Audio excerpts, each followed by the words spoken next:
Economic Survey of India was presented in the Parliament on 4th of July. That's usually a custom that a day before the budget is presented, Economic Survey is presented. These are two documents which are most important and the most vital ones for us to understand the economy. You really want to understand the economy, then just pay attention to these two documents. Now, Economic Survey is prepared by government, but the input is given by Reserve Bank of India. That's a very interesting relationship we need to understand. Reserve Bank is not under the government. Reserve Bank is autonomous. Reserve Bank is India's apex bank, and its main responsibility is to prepare and implement the monetary policy. So essentially, monetary policy refers to total money in circulation and all such policies which are related to total money in circulation. Unlike RBI, which is responsible for the planning and execution of the monetary policy, government's job, and it is finance ministry within the government's job is to prepare and implement the fiscal policy. You cannot truly, fully separate fiscal policy from monetary policy. But this is the constitutional principle of division of powers and also a principle of checks and balances. RBI governor, therefore, comes to be appointed by the president. Although again our constitution makes it clear that the president shall appoint governor on the advice of the Council of Ministers. So some element of interplay and still maintenance of autonomy. Probably the best metaphor would be that government, and herein it would be finance ministry and Reserve Bank, are two wheels of the chariot of development. They have to work in tandem with each other. There has to be coordination. When it fails, we come to see some of the struggles that are going on right now. RBI versus government. It becomes a very sad case. It has to be RBI multiplied by government is equal to development. Instead of that, if the fight commences between the two and we keep losing one governor after another. So the teamwork is required. So also, so that the statistics becomes reliable, that is why RBI gives the input and ministry prepares Economic Survey of India. Had it only been the ministry that prepares Economic Survey, the credibility of the document would be in question. If it is government that plans fiscal policy, if it is government that implements fiscal policy, and finally if it is government that prepares a report on how the economy behaved last year, there would almost be a natural human tendency to downplay failures and blow successes out of proportion, maybe fudge the figures and come out with bloated figures of achievement. That would adversely affect the very credibility of the document. So it is this element of autonomy that makes Economic Survey reliable. As the word indicates, it is the survey of the behavior of the economy for preceding year. So Economic Survey was presented on 4th of July, and then accordingly, as per the constitutional provision, the budget was presented by Nirmala Sitharaman on 5th of July. For us to develop good grip over all economy, matters of economy, these are two documents which, when we will study in details, will help you establish grip over economic issues.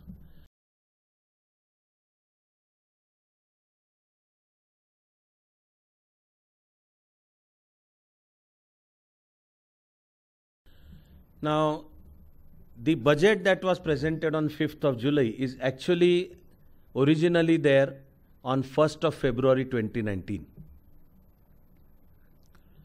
Initially, Indian budget used to be presented on February 28. Even then, initially, that is because that was the British custom. That for a long time, even after independence, our budget used to be presented at 5 p.m. on the last day of February. That is so because the British finance minister, he is called Minister for Exchequer, rises up in the British Parliament at 11:30. 11:30 Greenwich Mean Time in February means 5 p.m. in India. So it became a custom that in India, finance minister rises up to present the budget at 5 p.m. This custom was changed from 1999.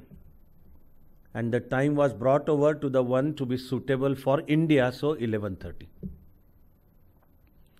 And then there are some limitations. Some fiscal indiscipline is either caused or an atmosphere conducive for fiscal indiscipline, pilferages, leakages, and finally even corruption becomes possible when the budget gets presented on February 28. As I hope you remember the procedure, that when budget is presented on February 28, it doesn't mean it is sanctioned immediately. India's financial year is 1st of April to 31st of March. There also, I don't know who was this person who thought 1st of April is his day. So he started 1st of April as India's beginning of the financial year, 1st of April to 31st of March. So when the budget is presented on February 28, it's only the draft. For the rest of month of March, department-wise demands come up for discussion.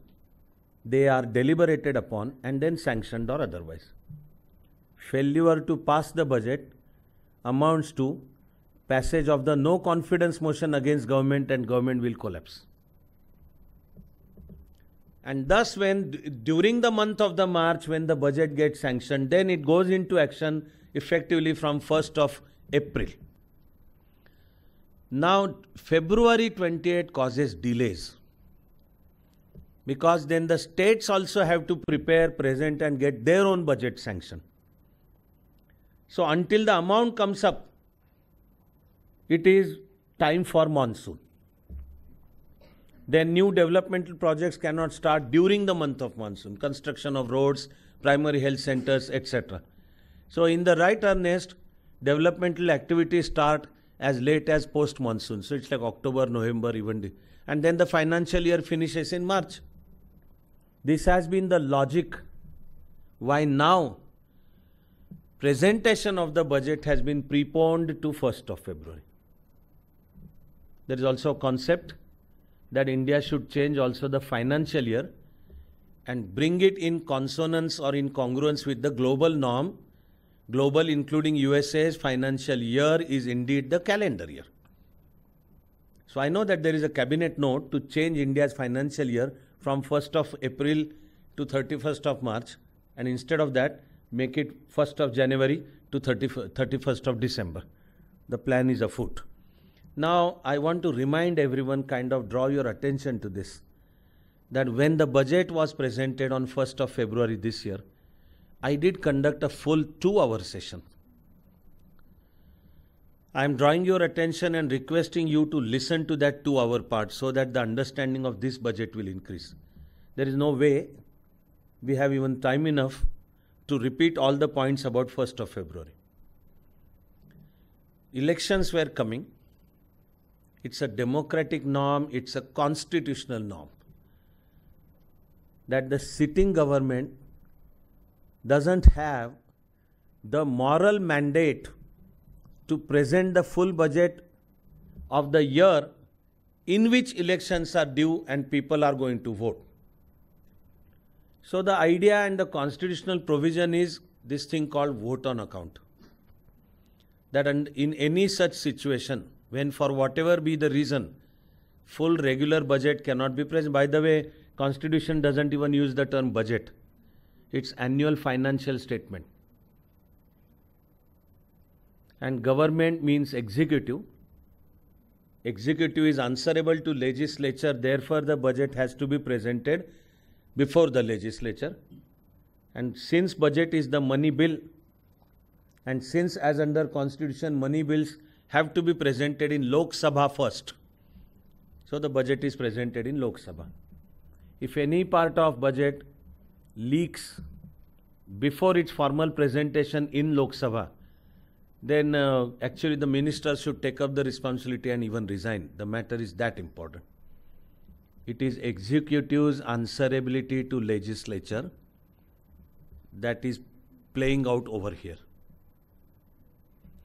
Now the situation was such that on 1st of February, indeed, whatever is the political calculation anyone may think, as of 1st of February, Modi Sarkar 1 cannot be said to have the full mandate to present the budget for the next year when elections are due in March, in April and May. Which means in just a few days after 1st of February, probably election notification would come up, probably code of conduct may commence. In all such situations, where whatever be the reason full budget cannot be presented, then the constitution has created this provision of vote on account. It means kind of a temporary budget is presented and the legislative sanction is secured for at least that amount which is required to be spent in public life until people elect the new government and that new government takes over. Then that new government would present its own budget. Some of you may probably remember that similar was the situation in 2014. And there, the finance minister of UPA 2 had presented a temporary budget. It's also sometimes called, colloquially it is called interim budget. The constitutional word is vote on account. Then when you listen to that 2-hour talk on the budget that was presented on 1st of February, among whatever you will listen that I stated my opinion that there is nothing temporary about this budget, that de facto full budget has been presented within the framework of the constitution, so one may call it smart politics, especially if you are pro-BJP. And of course, anti-BJP people may call it misuse of constitutional machinery, that the full budget was presented de facto. It's like telling the voter that if you want this budget implemented, vote us back to power. For example, you would do well to remember that farmers below a certain land holdings were to be given cash transfer of 6,000 rupees per year. And government had utilized that opportunity also for what is called as revised estimate. After 9 months of the budget, functioning of the budget for the previous year is reviewed and amounts are changed accordingly. Government had used that opportunity to ensure that 1/3, that is 2,000 rupees, are indeed accounted for in the revised estimate of the budget for the year 2018-19, and before elections those 2,000 rupees were handed over to the farmers. Call it whatever you want to call. The budget that was presented on 1st of February was not really interim budget. It was not a budget for just 3 months until the next government comes up. The full budget was presented. So I am drawing your attention and requesting you to make it take your time off to listen to that 2-hour speech. And this is to be understood as kind of part 2 or in continuation of that. My attempt is to deliver this talk in such a way that for us this would sound sensible and as a standout separate talk also. But if moreover you listen to that talk and then come back to this again, probably our understanding will not only be added, I believe it will be multiplied in fact. The budget presented on 1st of February was of the size of approximately 27 lakh crores. Our job is to pay attention to what is called as capital expenditure. That is because budget has the components of, let's say, salaries of civil servants and officers, has defense expenditure, it also has interest payment on previous loans, etc. None of this is fresh investment. None of this maintenance and repairs. Some developmental projects are completed, but then there is manpower over there. then those projects require maintenance and repairs. None of this is a fresh expenditure for new developmental projects. Before 2014, there was Planning Commission which had come into existence in 1950 as per a simple administrative order. So Planning Commission was neither statutory nor constitutional. But thanks to the socialistic Planning Commission had become the most important and powerful body in the country. All 5-year plans, state-controlled economy. That step by step began to change after 1991. But when Modi Sarkar 1 came to power, Planning Commission was dissolved by another administrative fiat, and in its place was created the Niti Aayog, National Institution for Transformation of India. The task of Niti Aayog is to prepare perspective plans with a vision for the future. So instead of regular 5-year plans with clean breaks for the time, now there is this idea of preparing a 15-year perspective plan, within which a 7-year plan for implementation, and in that light an annual plan will be prepared. Modi Sarkar 1, in its wisdom, allowed the ongoing 5-year plan to continue. That was the 12th and the last 5-year plan.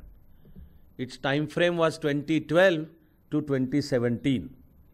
But when the 5th 5-year plan finally came to an end, there is no idea of 5-year plan. It's like I just explained. So until there was a regular 5-year plan, and within the framework of that 5-year plan, annual plan used to be presented, there are two terms we need to understand there. There was an expenditure called non-plan, non-development expenditure.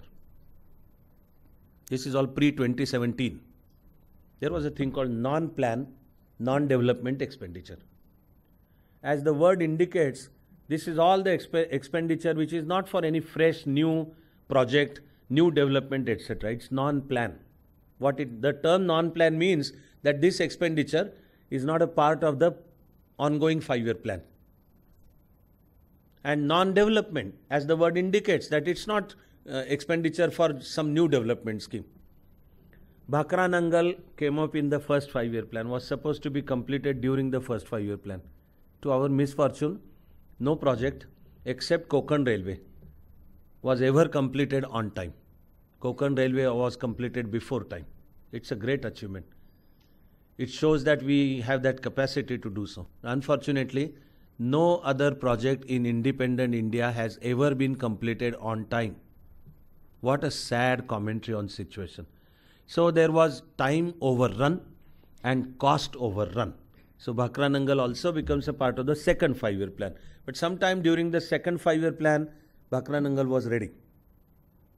Does it mean there is zero expenditure on Bhakra Nangal henceforth? It doesn't mean so. The dam has to be maintained, there is a staff, it has to be regularly repaired, there are canals, there are irrigation staff working on it. It's non-plan, non-development expenditure. And then in pre-2017 days, you could pay attention to that part which is called plan development expenditure. It means these are fresh projects. They would indicate the pace at which developmental story would unfold. And then it so happens that there indeed was a time in 80s, and that is broadly before India adopted the path of LPG, liberalization, privatization, globalization. So in pre-1991 times, there indeed was a time when as much as 98% of the budget was required to be allocated to non-plan, non-development expenditure. Your generation has every reason to feel even surprised or even in fact shocked that there was a time when salaries to civil servants amounted to 72% of the budget. Then as a thumb rule, 13% were interest to be paid. Another 13% was on defense. You don't have to be mathematical genius to calculate that this is 98%. So where would government get fresh money for investment? That is what had necessitated FDI, foreign direct investment. And eventually in 1991, Indian economy was about to collapse, was about to be declared bankrupt. So we finally decided to open up and follow the path of LPG. But now that we know that after 2017, there is no 5-year plan. So how do we know what is the expenditure for fresh ideas and fresh programs? That is capital expenditure. So henceforth, when we watch the budget, we need to be careful about what percentage of the total budget is capital expenditure. Other than that, then it means those are all regular matters for which, and we are going to see how rupee comes in and how rupee goes out. There it will become very clear as to what percentage of the total budget or even what percentage of GDP is spent on fresh developmental projects. That budget that was presented on 1st of February this year had the total size of like 27 lakh crores, out of which 8.7 lakh crore was capital expenditure. Now, before 1st of February, the economic survey was not presented.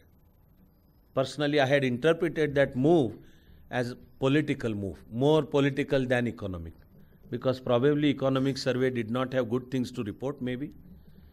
So maybe if it is presented, that will give some fodder to the opposition and all whatnot. So economic survey was kind of delayed. On another slide later on, we are going to see that it is indeed now sure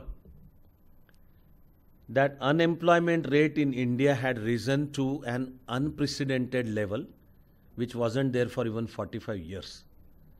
That report was supposed to be prepared by a committee in Central Statistical Survey Organization, CSSO, Central Statistical Survey Organization. Now, of course, there is a methodology that an internal committee prepares the report. It is submitted to the committee. It is submitted to CSSO. CSSO then discusses it with Niti Aayog, and then only there is a formal stamp on the report, and then it was. Somehow this report got leaked. And as we know, politics has a lot to play over there. What transpires indeed is unemployment ratio had indeed risen, and government has to do something about it. I know that towards the closure of today's talk, I'm going to say some more words about it. But now that economic survey was presented on 4th of July, here are some important indicators that tell us about the health of economy. So during the year 18-19, GDP is supposed to have grown at 6.8%. So it was adjusted 2 times. It was to be 7.4%. Instead of that, what was expected is maybe it will be 7.2. But we actually know that it ended up at 6.8%. The plan, the budget presented aims at 7% GDP growth rate during the year 1920. And then at a broader level, the plan is to ensure that Indian economy becomes a $5 trillion economy by 2024. For Indian economy to be a $5 trillion economy, our growth rate will have to be 8.5%. That has been targeted after 2021. Beginning with the year 2021, India will achieve 8.5%. And at the end of the day, I must tell you my personal conviction that India has the potential to become a $5 trillion economy by 2024. I personally also believe that India will actually become a $5 trillion economy by 2024. There are only 2 most critical worries in my mind. The greatest worry is about environmental degradation. If the ecological collapse caused by global warming, that is climate change caused by global warming, continues the way it is happening, then things will slip out of even human control, mind you. I understand that. And the increasing spate of natural calamities and even earthquakes and tsunamis, and then again on a later slide we will see that India is very fast approaching towards becoming a water stressed country. That a minimum amount of per capita water also may not be available in India. And best of the experts in this field are already saying that in future countries will fight over water. So about Brahmaputra river, then it is India versus China. And for 5 rivers in Punjab, it will be India versus Pakistan. That is the Sindhu Karar, as an Indus Treaty of 1961, and so on and so forth. There is a severe depletion of groundwater, and that means we are marching towards desertification. So when I say all these optimistic things about India's future in general and economy in particular, I always remember that there is a caveat into bracket. There is that this is subject to our being able to manage the ecosystem. Otherwise, if it collapses, things will go beyond control, and government also will have to set aside its own priorities and focus on relief and rehabilitation. That's going to make the whole budget go berserk. A second danger, which is as great as climate change, is the challenge of jobs. We are supposed to have a great advantage called demographic dividend. That as much as 66% of India's population is working population. That's going to continue so for about 30 years. So youngsters who have the energy to work is a plus point for the economy. That also means that the percentage of dependent family is very less. China then, for example, adopted single child family norm back in 1979.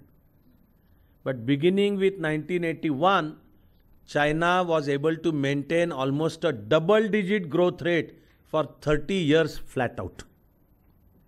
Then by 2011, Chinese GDP growth rate began to reach a plateau. In fact, it slightly began to reduce. That is the time when India begins to pick up, because now more than two-thirds of our population is below age 45. Now this demographic dividend can only be a dividend when the youngsters get the jobs which do justice to their educational and skill level. So it's not just getting some job. It's getting a job which is proportional to that youngster's educational qualifications and also skill level. You will see that National Skill Development Corporation is founded because we understand that entire humanity is in the midst of a massive change. I can summarize it in one line. 65% of the jobs that are existing now, will not be there in another 10 years. And correspondingly, 65% of the jobs that even you will be required to do in another 10 years do not exist even now, even today. So much is changing. The 5th generation computer, Internet of Things, the IoT, the 3D technology, AI, artificial intelligence, robots, now drones, and so many things are changing. So if we are to adjust to that change, and hopefully, in fact, if we are to lead that change, a massive re-engineering is required. That takes us to the educational system also. But the greatest challenge is providing jobs for youngsters. If unfortunately that fails, then in fact that takes us to law and order problems, all kinds of violence, and all kinds of narrow sectarian philosophies misusing youth power. The economic survey also states that the fiscal deficit is within manageable limits and it is 3.4%. A note of caution here is basically whenever you hear percentage in economics or anywhere, always ask yourself, it is percentage of what? So percentage to the total of what base? For example, if you are not careful here, I am afraid you may think that it is 3.4% of the budget. Then you would be seriously mistaken. This is 3.4% of GDP. So the figure is pretty huge. On another slide, we are going to see that. So fiscal deficit is 3.4% and it is within the manageable limit. Another term we need to understand is CAD, current account deficit. Its meaning is rather simple. Current account deficit is the difference between total inflow of dollars and total outflow of dollars. Net inflow minus net outflow. is current account deficit. So when more dollars go out and less dollars come in, it is current account deficit. Now that is 2.5%, and that also from economics point of view, there are some thumb rules. So CAD up to 3.5% of GDP is considered okay for a developing country during its development stages. So this year's CAD is 2.5, so again within manageable limits. Economic survey also tells us that our GDP tax ratio is 9.2. Now this is a very important concept. GDP tax ratio means what percentage of GDP is collected by government in form of different taxes. Now this shows that central government collects 9.2% of GDP in form of different taxes.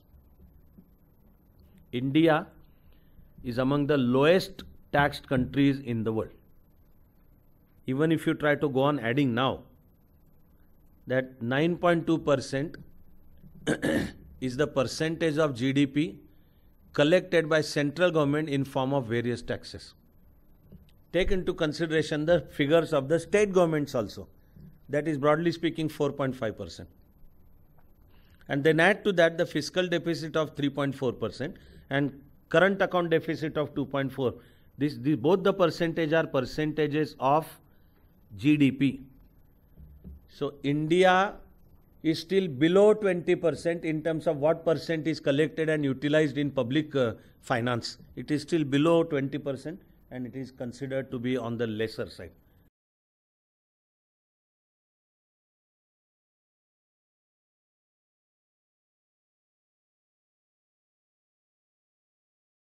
There is an international norm that as much as 15% of GDP can be collected by government to run the government.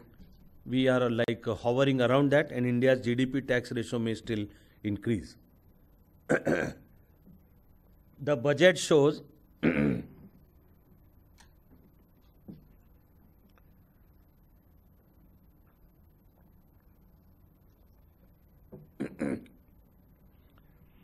that tax revenue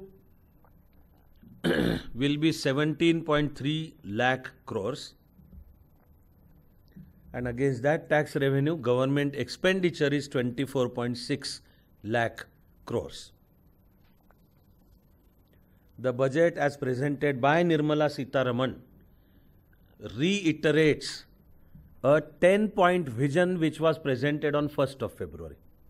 Now that there is a continuity in the government, details of that 10-point vision have been given in my previous talk, although I summarize some of them over here. So there was a Shrama Yogi, Prime Minister Shrama Yogi pension scheme. This related to unorganized, in fact, with a great pain I must use the term disorganized labor sector. So many labor laws, we are going to take a look at them and their relevance for accelerated pace of development. So many labor laws cater to only the organized sector, especially industrial labor. But disorganized, or actually the right word is unorganized labor, is predominantly agricultural labor. It is landless labor. There are hardly any laws that protect landless laborers, agricultural laborers. So there was this Prime Minister scheme. This is a scheme for pension for landless laborers. Similarly, in the new budget, as the one as presented on 5th of July, comes up with even Karma Yogi, another pension scheme for unorganized sector. There is, of course, a focus on infrastructural development. There is Prime Minister Gram Sadak Yojana. There is Bharat Mala, which seeks to connect entire India through roads network. And the Sagar Mala project is the project of connecting various ports. India has a huge, more than 7,500 kilometers of coastline. This is our great potential. So if the coastline is properly connected through roads, there will be accelerated development.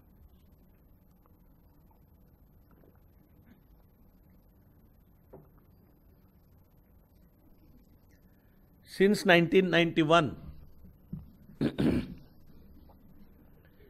till now, we are now left with only one field where private sector investment is still not allowed. That is railways. You take a look at all other sectors and private sector is allowed. In fact, in most of the other sectors, private sector practically dominates, but not in railways. In fact, government has made policy announcements many times that private sector will not be allowed to run the railway service. Try to take a look at the field of civil aviation. Airports are still owned by government, Airport Authority of India. But the services are offered by private players who then pay some rent or fees, etc. for operating. But there are private players, they operate as long as they can, otherwise they run away to Britain. Now they are about to be brought back. But private players are still not allowed in railway service. Across last couple of years, while private investment also is not allowed in railways, there has been an outsourcing of some allied services for railway. For example, the bottling plants. Railways need lot of drinking water.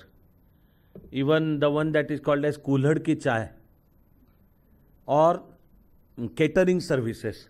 And perhaps the best example from implementation point of view is IRCTC, a railway booking. It's a private company and it is surprisingly efficient.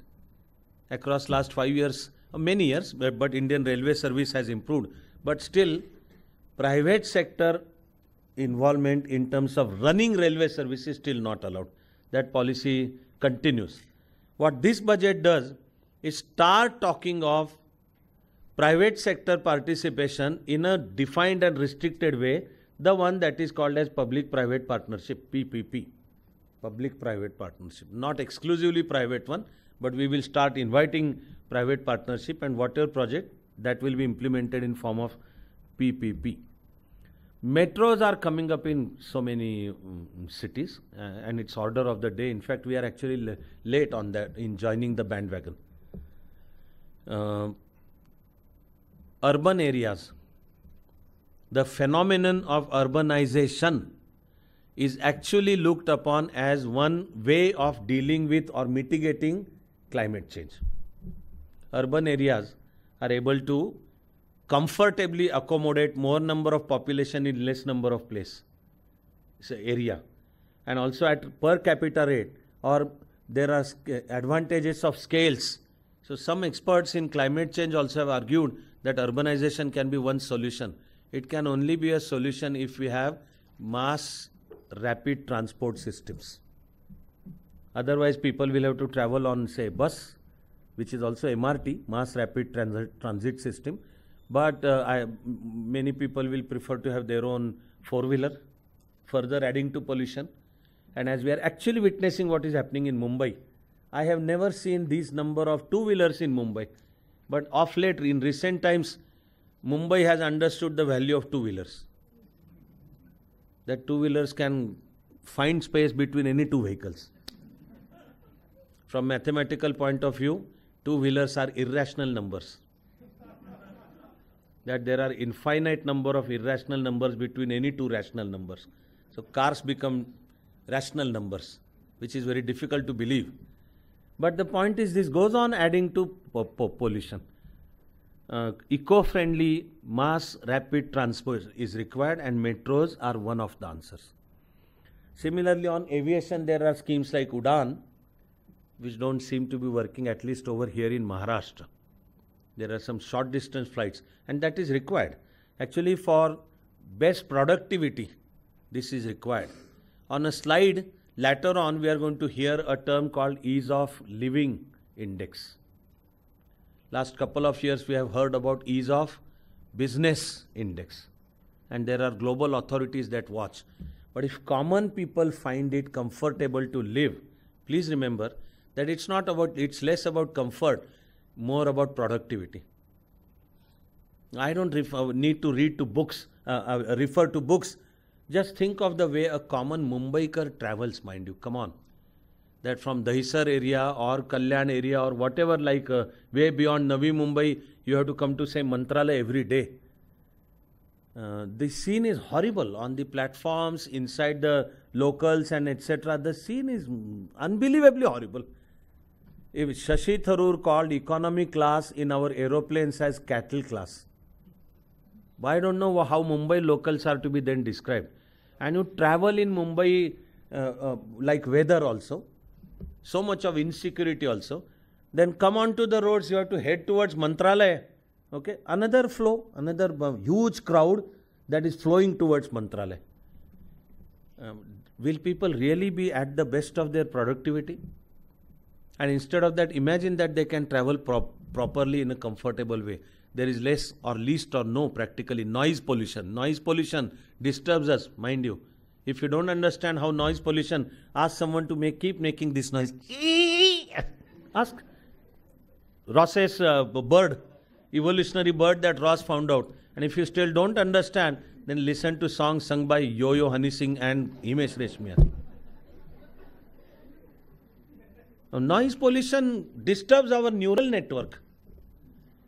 And then think of all this. So we do need for productivity, and then it's the term is called per person productivity. Your generation especially will find it difficult to even remember that Pune-Mumbai travel used to take like 5 or 6 hours up to a point of time. Come on. Even now, as it was 30 years ago, Pune-Mumbai is the most industrialized corridor in entire India. Pune-Mumbai belt is the most industrialized corridor. So when we waste hours and hours on the road, it is wastage of our creative energy. In that ratio, our GDP growth rate will come down. I will repeat, your generation will find it difficult. Mayur and others are now hearing the English translation of my talk during Marathi ones. But they have heard the Marathi ones, so they will understand what I am speaking now. There was a time Pune-Mumbai distance was 192 kilometers. Then the bridge on Thane Khadi came up. The distance reduced by 30 kilometers. What does it mean? Does it only mean it takes us less time? It means less of trouble, more of time on hand to work, and so we reach easily. Then, until there was the old Pune-Mumbai road, average time required to travel between Pune and Mumbai was 5 hours. When we started, our Chanakya Mandal branch in Mumbai was at Dadar, and I remember those days. Simply the distance from Dadar to Sion used to be 1 hour. Then from Sion to Thane Creek Bridge, another 1 hour. From there to Panvel, 1 more hour. Then Panvel to Khopoli, 1 more hour. Then the old Ghat itself would take 1 hour. And then from Lonavala to Pune, probably 1 hour. I remember the days when I used to talk to Purnatay saying, we came in 6 hours today. 6 hours, man. And then the idea of expressway came up. Then it was surveyed. I was working with the chief minister those days. I remember the statistics back in 1995. Mind you, hold your breath. Back in 1995, on a given average day, more than 55,000 vehicles used to ply on Pune-Mumbai highway. I don't know why it was called highway then. But 55,000, come on. And now, instead of 6 hours, we can travel really in 2 hours. At the say 2.5 hours. And there was a time when you could not plan your day, that start from Pune, reach Mumbai, do your work and come back within that was considered impossible. There used to be traffic jams of 6 hours, 8 hours, 10 hours, one of the worst ones in which ex-speaker of Maharashtra Assembly was caught, Jayantrao Tilak, for 32 hours. So the work of expressway was expedited. And now you can actually count that. You can start off from your point at a point of time, reach Mumbai, do your work, come back to Pune. And the other way around also. Think of it. 55,000 vehicles in 1995 and average time they take was 6 hours. Now it has reduced to 2.5 hours. Just calculate how many hours are saved. They can go into whatever. They can go into creative pursuits, better energy, better productivity. So we do need the infrastructural. This is also true of aviation. I hope no one looks upon civil aviation as kind of luxury activity. It's not so. It's why I'm required to travel quite a lot. There was a time when I used to call Pune-Solapur road as Maharashtra's worst and most dangerous road. Now it has improved. Now Maharashtra's worst and most dangerous road is Pune-Nashik. A wise person should not travel on that road. But there is enough number of people who committed lot of sins in previous birth. So they have to travel across Pune-Nashik road. Leaving Pune city itself takes 1 hour. Khadki, etc. And then Bhosari, then beyond that Moshi, it takes 1 hour. Then Chakan, another 1 hour. Rajguru Nagar, you are lucky if you pass across the Rajguru Nagar ST stand. And then Mansar, and then Sinnar, and come on, Pune, Nashik, just over 200 kilometers, takes 4 hours, 5 hours, 6 hours. It is wastage of our energy. So investment in infrastructure project means investment in people, investment in efficiency, and there is a multiplier effect for investment, civil aviation. So it's like if there are short distance flights, and I can reach Nashik in 25 minutes, Solapur in another 25 minutes, Kolhapur to the south in another 20, the efficiency will increase. It is required that Udan scheme, which doesn't seem to be taking off in Maharashtra, seems to be doing well in some other sectors, but over there, Udan so far has not succeeded in Maharashtra. Then of course there is this concept of now prioritizing e-vehicles, electrical vehicles. Government of India has already declared a policy that by 2030, all petrol vehicles will be eased out and will be replaced with electric vehicles. This is a very positive and a correct direction. I would like to believe that this does happen. So there has to be a well orchestrated program. That scheme is called FAME. There is a later on there is a slide on which we will see the full form of FAME, but this budget undertakes special attention to electric vehicles so that we can achieve the target of doing away with petroleum, including diesel vehicles, so that there is near zero pollution. And similarly, actually card is misprint, and I am responsible for that, not Pankaj who prepares this PPT. He understands most of my handwriting, but sometimes he makes a small mistake. The name has to be One Nation, One Grid, G-R-I-D, not card. It is One Nation, One Grid. The idea is connecting all major roads to each other through a network of like national highways and state highways and district roads, etc. But connect them in such a way that entire India is interconnected in form of one nation, one grid. It refers to roads. Then the budget has this ambitious scheme of Prime Minister Awas Yojana. In a single year, the budget aims at building 1.95 crore. Not building, not building, please. I need to explain the concept properly. It's not building new 1.95 crore homes. It is 1.95 crore houses built under Prime Minister's Awas Yojana are now aimed at being supplied with 3 or 4 basic ingredients: electricity, toilets, cooking gas. And then the budget declares a policy goal of achieving the aim of housing for all by 2022.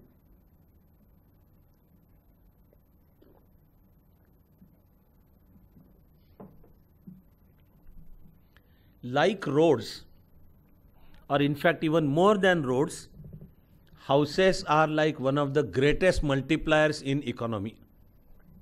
Housing sector also is considered a multiplier sector. And in fact, when people have their own house, it is less about the physical structure of the house and more about self-esteem. And that adds to their efficiency, which helps the economy grow at a faster pace. So housing is a very critical sector in economy. Some other day, we'll try to understand the subprime crisis. And when housing goes wrong, the whole American economy first, followed by rest of the world economy, gets pulled into a vortex, creating a trouble. I'm still not sure we have grown out of that trouble. Housing is a very critical sector for an economy. This budget also continues Gram Sadak Yojana and comes up with yet another of a creative program. That program is to construct more than 30,000 kilometers of Gram Sadak with a new eco-friendly technology that is called green technology. Otherwise, the normal job of construction of roads creates lot of pollution.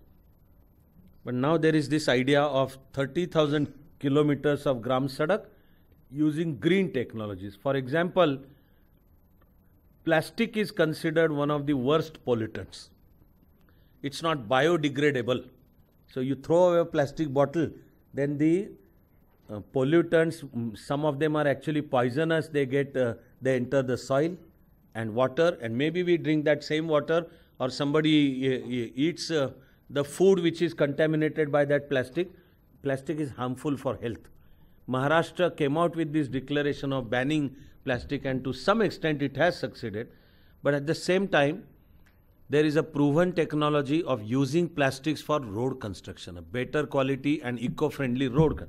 That is what this budget announces.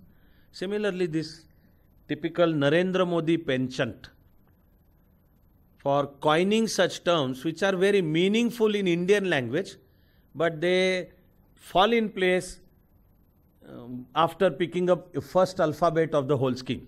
Spurti, inspiration. It is scheme for upgradation and regeneration of traditional industries. Each part of India has its own traditional industries. Like coastal region has coir industry, and there are potters, and there are very typical types of weavings, like there is Paithani and there is Banarsi. So to rejuvenate these traditional industries, there is a budgetary allocation. Name of the scheme is Spurti.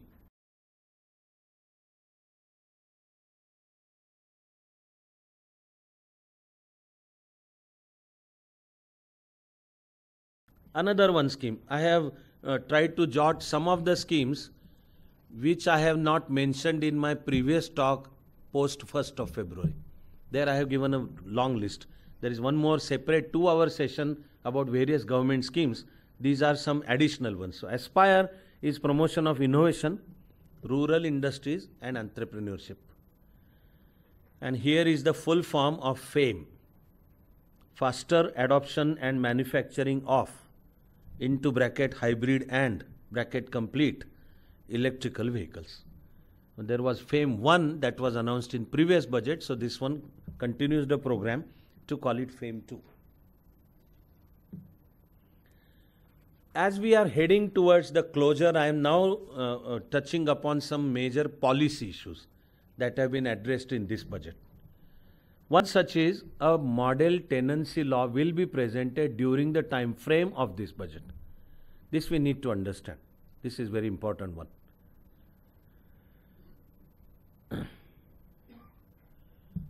After independence, we started on a socialist path. So the whole idea was equitable distribution of wealth. And India was an agrarian country then. So how do you bring about equitable distribution of wealth in an agrarian country? It's by redistributing land. So India undertook a program of land reforms. That was also based on avoiding concentration of wealth. So abolition of zamindari. Otherwise, some zamindars had thousands of acres of land and they never tilled the farm themselves. They would have tenants on the farm. The tenants would break their back producing agricultural produce, but they were required to give as much of 60, even 70, even sometimes 80% of the produce to the absentee landlord. That absentee landlord would be staying in some urban area. So there was a very right direction of totally destroying absentee landlordism. Enter the tenancy laws. The most important tenancy law is Bombay Tenancy and Agricultural Lands Act. In its abbreviation form, it is called BTAL, Bombay Tenancy and Agricultural Lands Act. This seeks to implement probably the most important principle for land reforms. The most important principle for land reforms is land to the tiller. So the one who cultivates the land is to become the owner of the land. This BTAL, Bombay Tenancy and Agricultural Lands Act, that was passed around 1848 and its implementation started from 1st of April 1956. The cutoff date is 1st of April 1956. It's the same law that continues. I can very briefly tell you that the law is already redundant. It is kind of time barred and it has not served the purpose. So this budget talks of having a model tenancy law. Similarly, a very special company is going to be created to enhance our space program. That company will be New Space India Limited, and it's going to undertake manned space missions, of course, under the guidance of ISRO. Jal Shakti Mantralaya will be brought into existence. I'm telling you my opinion that this is a creative step. Water, as I explained a while ago, is a major ingredient. And India is very fast heading towards becoming a water-stressed country. And various countries or within India, various states are likely to fight with each other over water distribution. I don't know whether you people have taken note of a very sad and painful news item, and that was Chennai doesn't have its own water resources now. Drinking water in Chennai is finished. So there is this tussle between Tamil Nadu and Karnataka over distribution of Kaveri water. When N.T. Ramarao was the Chief Minister of Andhra Pradesh, he had undertaken a project called Telugu Ganga. That was a project for supplying water to Chennai. And with his All India personality, he had agreed. He hadn't taken this narrow sectarian view that this water is meant only for Andhra. Looking at Chennai, he said, okay, we will supply water to Chennai. Let me also hope that you people have noticed water scarcity in Bangalore. Bangalore, India's, so to say, Silicon Valley. But now Bangalore is short on water, so short that there are predictions that there may come a day when Bangalore will not have drinking water at all. It's on that front at least that actually Pune is well placed.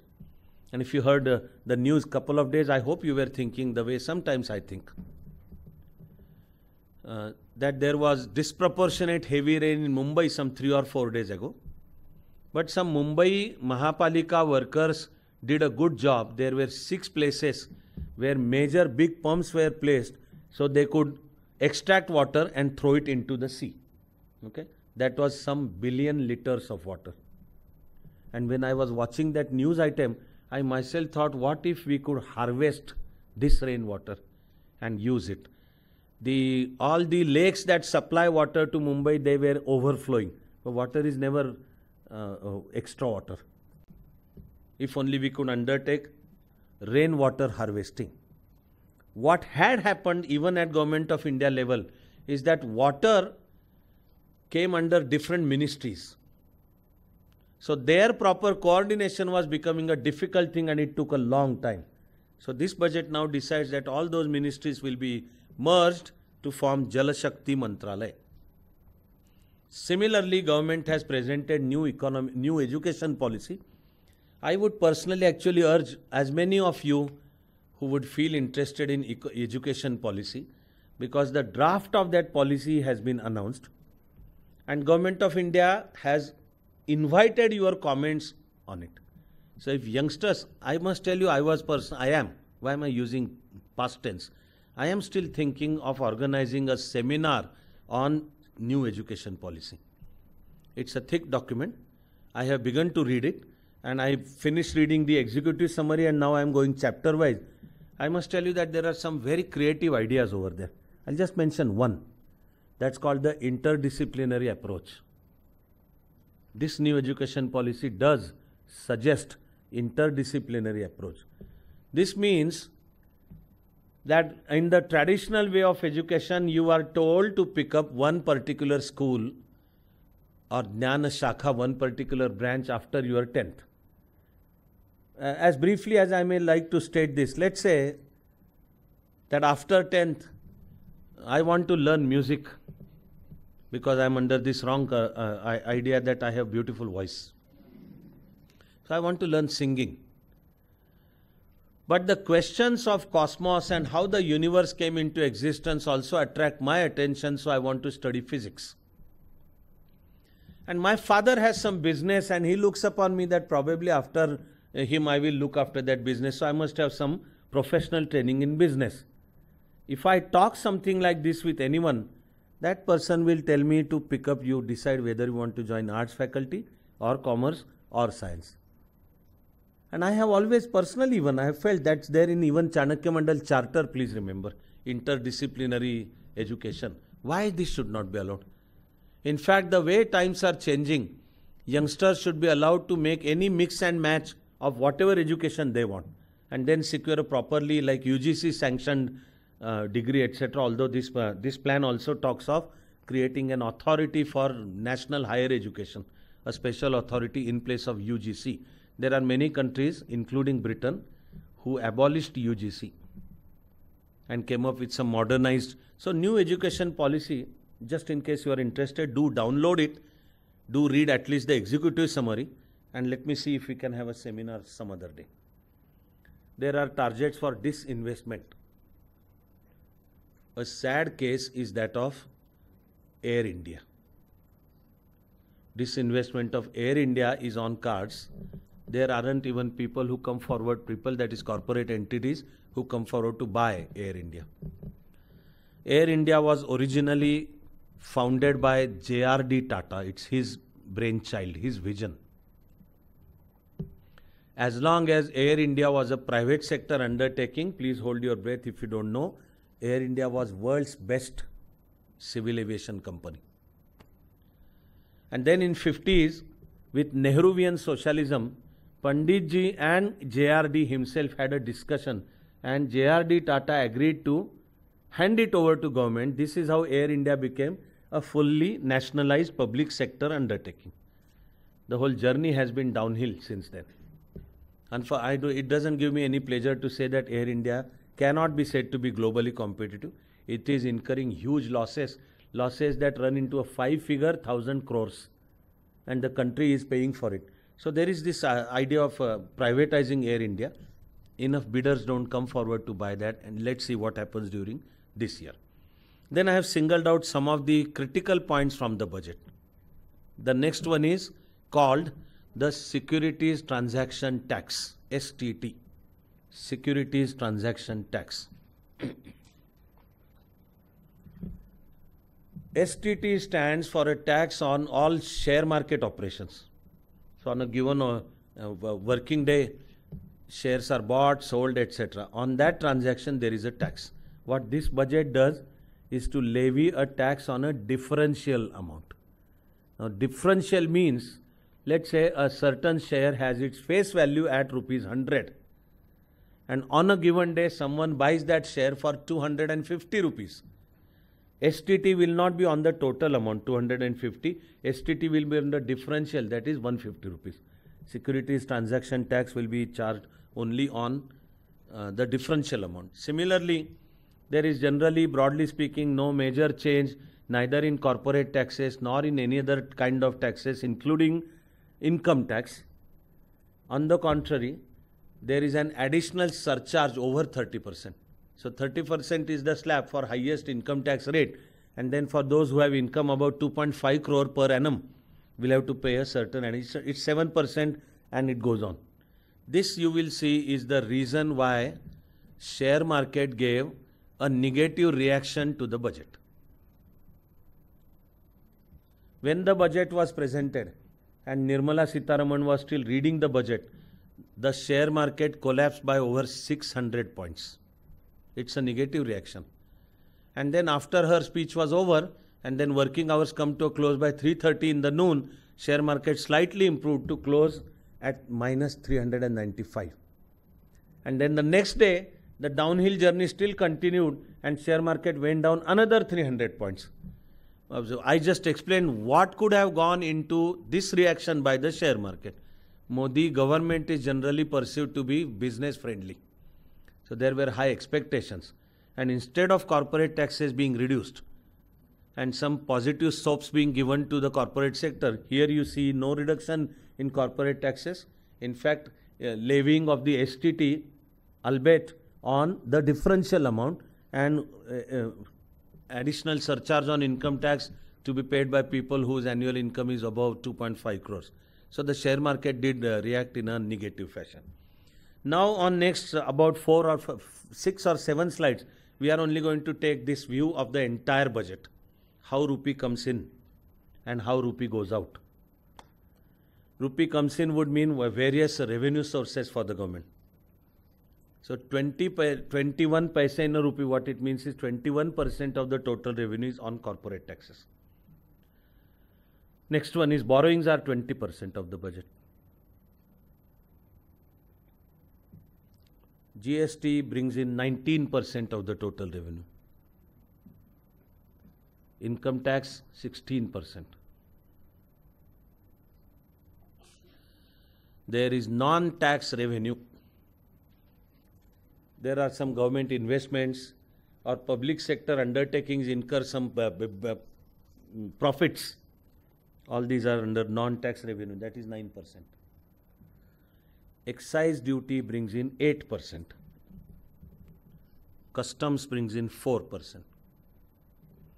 There are some receipts known as non-debt capital receipts. This is some government's investments which bring in returns. It could be interest on government investments. Capital receipts to the tune of 3%. Now we will broadly take a look at how rupee goes, how is it spent. The state's share is 23%. This I hope you will remember this one, and there is another component of subsidies.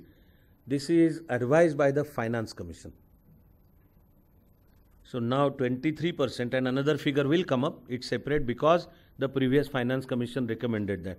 Otherwise 23% of the total, so 23 paise in every rupee go as a state share.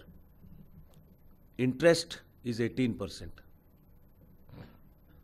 which is pretty huge. And I hope you understand that this is not capital expenditure.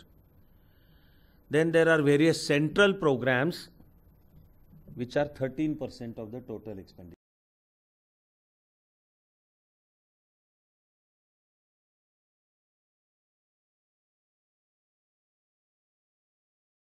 There are centrally sponsored schemes.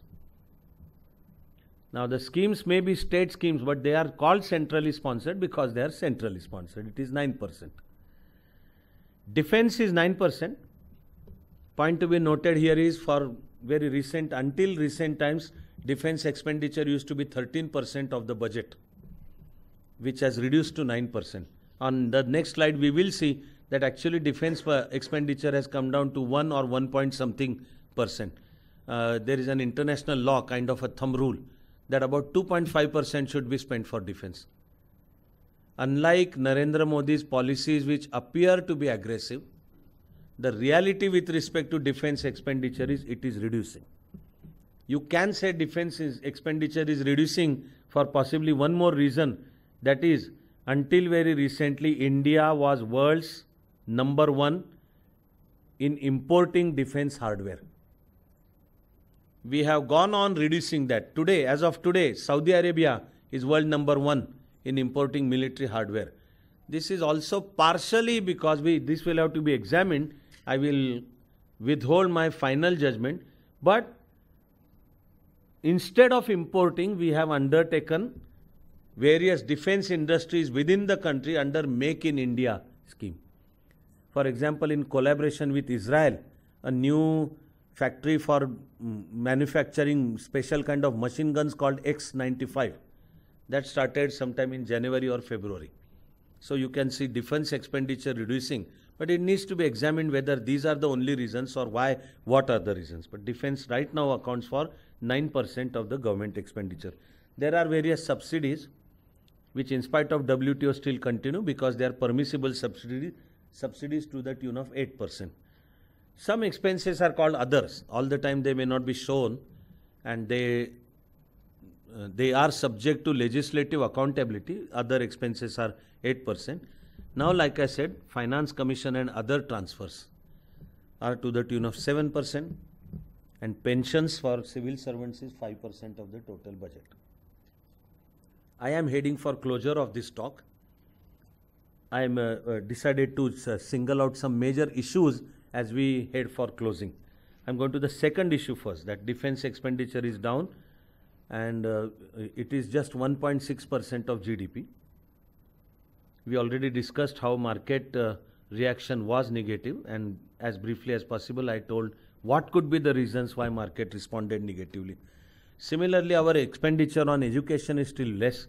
It is 3.4% of GDP, and it's very less, and it should be 6%. Similarly, on health, in fact, India is like among the lowest of the countries to spend money on health, just 1%. Our public health infrastructure is pathetically, painfully inept. If I juxtapose India vis-a-vis United States of America, then our sense of pain will increase, because US spends 17% of its GDP on health. But this is not just emotional issue of people being healthy. It is healthy people are more productive.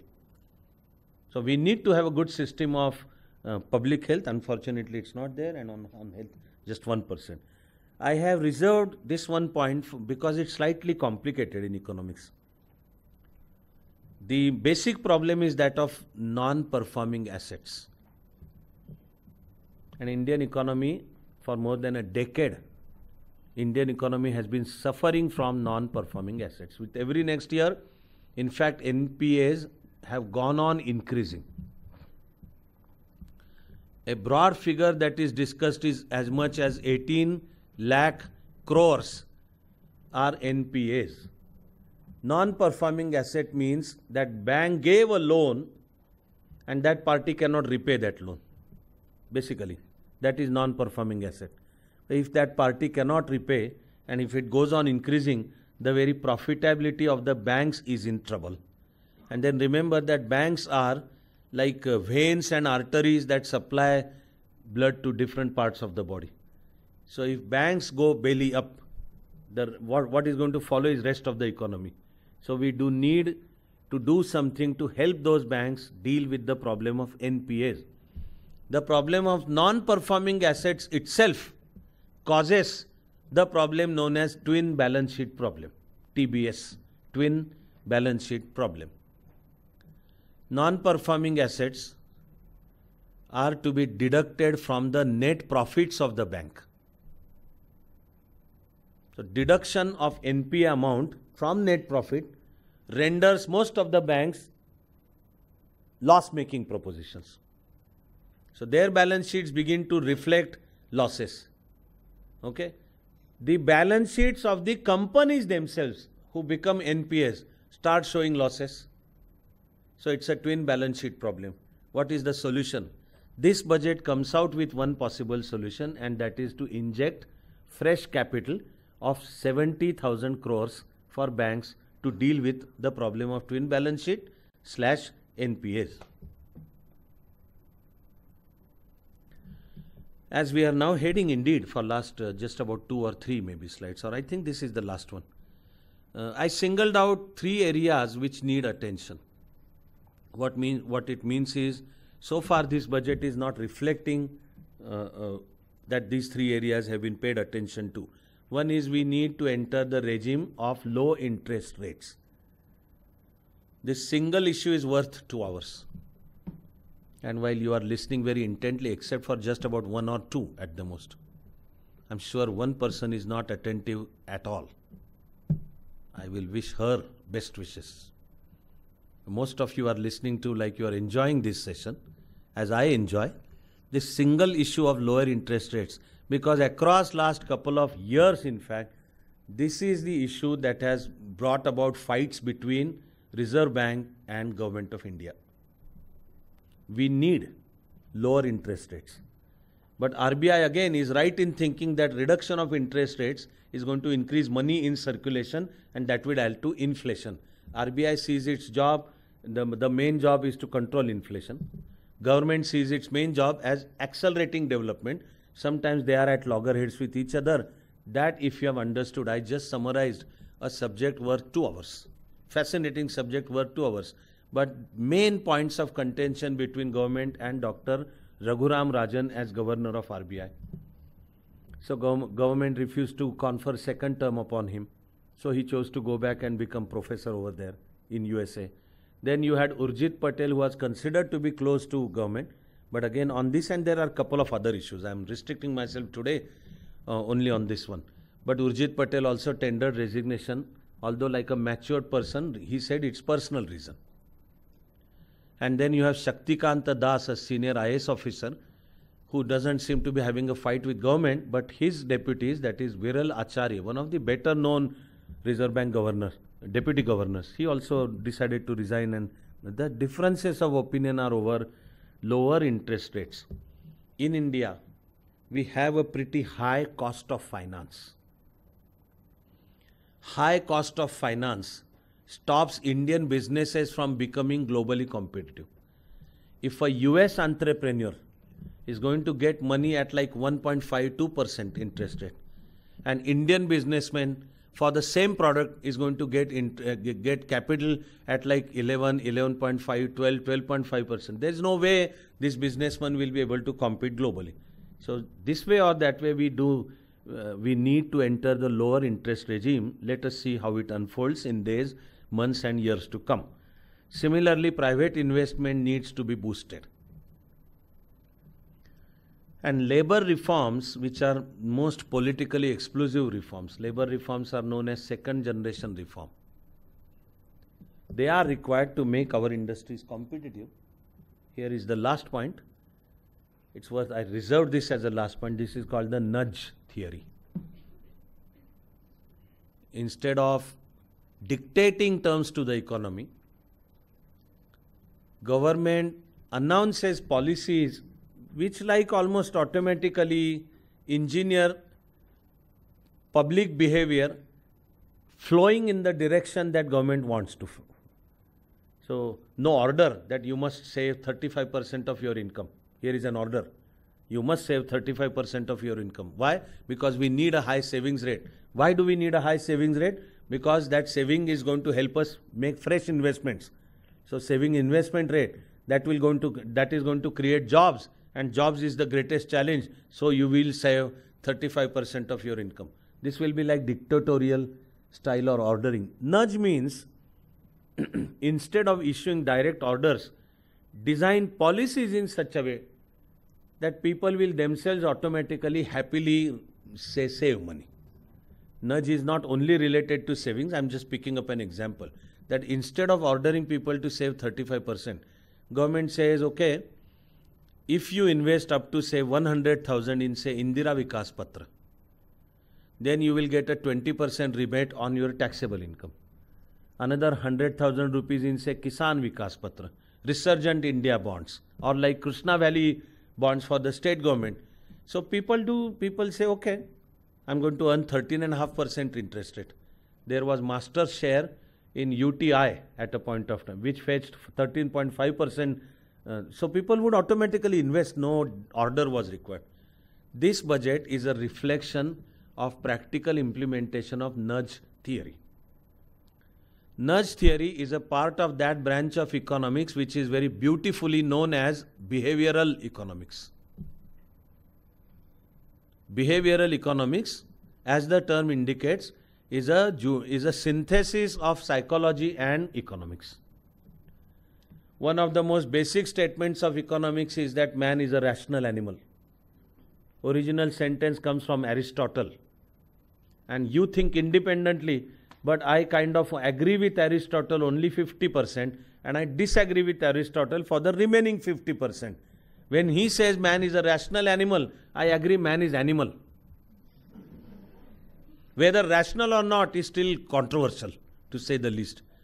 And you ask yourself, very many things you purchased at different points of time. Did you behave in a rational fashion, or you have to have the latest game of FIFA so and so? You already had that game, but no. New model of a mobile comes up and you have to have that new model. Man behaves in irrational way when it comes to even sound economic decisions. Richard Thaler is the original person who designed this nudge theory. He got a Nobel Prize for it. And recently he has come out with another beautifully worded book saying misbehavior. He calls it misbehavior. So in this budget we do seem to be following the nudge theory. Of course, it remains to be seen how far it works. I do hope you have enjoyed the session, because sometimes economics is head spinning. I have enjoyed. You tell me later on. Right now let's say the prayer.